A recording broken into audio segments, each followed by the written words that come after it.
Salut et bienvenue dans ce 4e épisode de La tête dans le guidon, des épisodes consacrés à la préparation mentale dans le sport moto. Je suis Anthony Michaud, nutritionniste du sport et préparateur mental. Et aujourd'hui, on va parler de la 3e strate de la méthode PPA-CCH, on va parler de l'adversité.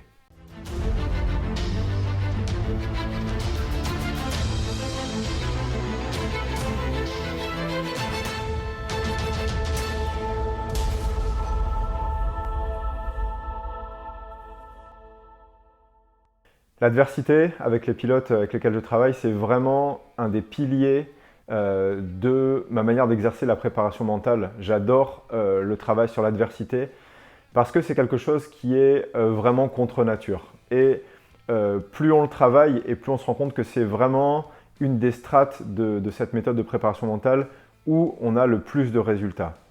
Concrètement, si on devait parler de l'adversité, on pourrait citer la fameuse phrase « Ce qui ne te tue pas te rend plus fort ». Parce que je me suis rendu compte dans les différentes études que j'ai pu faire, soit les cas qui m'ont été exposés à l'Université des sciences du sport, soit les différentes success stories que j'ai pu lire, les personnes avec qui j'ai pu travailler, les coachs et autres, que finalement, les plus grands succès, que ce soit dans le domaine du sport, mais également de la réussite professionnelle ou autre, les plus grands succès se sont faits avec beaucoup d'adversité. Et j'en suis arrivé à la conclusion qu'on ne devient pas un champion malgré l'adversité, mais grâce à elle. Mais pour ça, il y a une condition hyper importante, c'est que cette adversité, il va falloir en faire quelque chose. Parce que l'adversité en elle-même ne nous sert à rien à partir du moment où on ne l'utilise pas. Ça me rappelle également une citation de Nelson Mandela qui disait « Moi, je ne perds jamais, soit je gagne, soit j'apprends ». Mais ça, c'est vraiment une manière de voir l'adversité qui va petit à petit amener vers un cheminement de compétences et d'excellence du point de vue des performances et du point de vue mental. Parce qu'on ne va pas se mentir, l'adversité dans le sport moto, elle est multiple, il y en a énormément. Ce n'est pas comme le cas du marathonien à qui peut arriver éventuellement le mur des 35 km ou éventuellement, je ne sais pas, un problème de ligament ou de choses comme ça. Dans le sport moto, l'adversité, elle est énorme. Elle est liée déjà aux adversaires, ça peut être des accrochages, ça peut être des conditions météorologiques, ça peut être des conditions du terrain, ça peut être également des problèmes mécaniques, ça peut être des problèmes physiques, ça peut être des problèmes avec le team, des problèmes financiers. L'adversité, elle est énorme. Donc moi j'y vois autant d'opportunités de progresser et de se dépasser et de pouvoir justement augmenter ses performances.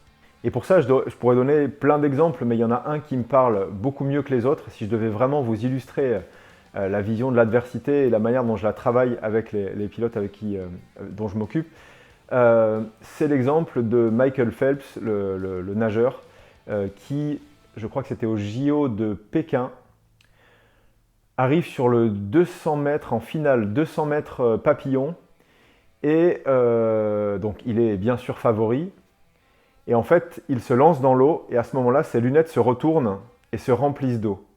Et le papillon, c'est vraiment quelque chose, la nage papillon, où la vision est super importante puisqu'on passe pas mal de temps en dehors de l'eau, contrairement à d'autres nages comme la brasse ou le crawl, on passe pas mal de temps hors de l'eau, donc la vision est vraiment importante.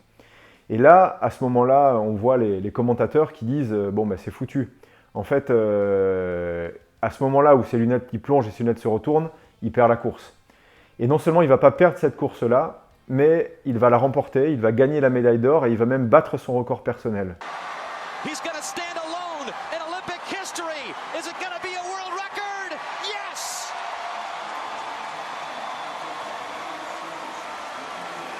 The greatest Olympic champion of all time tosses the goggles on the deck.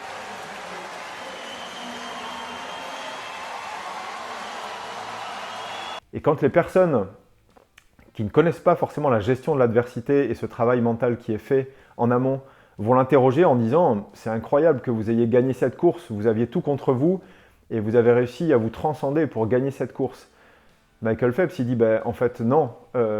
Moi, dans cette quête d'adversité, dans cette expérience d'adversité, j'ai listé les différentes choses qui pouvaient m'arriver le jour d'une compétition, le jour d'une course, et puis j'ai essayé d'anticiper toutes ces choses-là.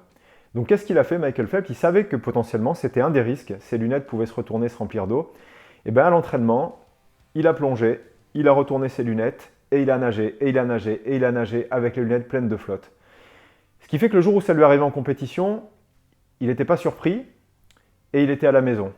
Et c'est ce qui lui a permis d'être aussi bon qu'à l'entraînement. C'est tout un travail de préparation mentale et de conditionnement qui l'ont permis d'avoir cette médaille d'or-là. Et ben, je parlais dans la précédente vidéo du fait qu'avec les différents pilotes dont je m'occupe, je leur demande systématiquement au retour d'une compétition de me lister les plus et les moins. Et ben, dans les moins, dans tout ce qui s'est mal passé, on va essayer de voir tout ce qui tient au contrôle, qu'on verra dans la prochaine vidéo dans 15 jours, ou tout ce qui va tenir de l'adversité. Tout ce qu'on va pouvoir utiliser à l'entraînement, en préparation, pour que si jamais ça devait se reproduire, on puisse en faire non pas un problème, mais une force et une différenciation par rapport aux autres. Donc ça peut aller très loin, hein. Rouler avec le guidon tordu, rouler sans guidon, sans levier, sans guidon c'est un peu compliqué, rouler sans lunettes, enfin il y a plein de possibilités par rapport à ça, je vous laisserai y réfléchir.